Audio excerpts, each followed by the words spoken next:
ગણદેવી પોલીસે બાતમીના આધારે નેશનલ હાઈવે નંબર 48 પર ખારેલ ઓવરબ્રિજ નીચે વોચ ગોઠવી 70.92 લાખનો દારૂના જથ્થા સાથે પ્રોહિબિશનના મુદ્દામાલની હેરાફેરી કરતા એક આરોપીને ઝડપી પાડી પ્રોહિબિશનનો ગણનાપાત્ર કેસ શોધી કાઢ્યો હતો।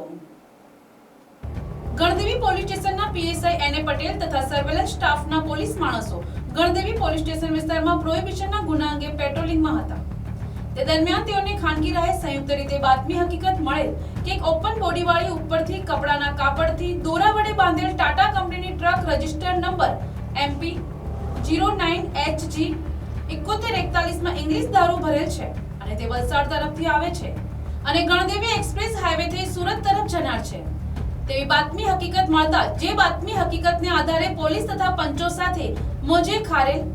ઓવરબ્રિજની નીચે મુંબઈથી અમદાવાદ તરફ જતા સર્વિસ રોડ ઉપર નાકાબંધી ગોઠવી બાતમી હકીકતવાળી ટાટા ટ્રક સાથે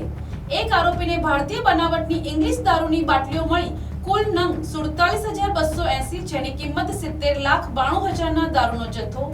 તેમજ 10 લાખની ટ્રક મળી કુલ 81,03,000 મુદ્દામાલ કબજે કરી કાયદેસરની કાર્યવાહી કરી ગણદેવી પોલીસ સ્ટેશન પ્રોહિબિશનનો ગુનો રજીસ્ટર કરવામાં આવેલ છે અને આગળની તપાસ પોલીસ ઇન્સ્પેક્ટર એનઆઈ રાઠોડ નાઓ ચલાવી રહેલ છે। Bureau report NTC news Navsari.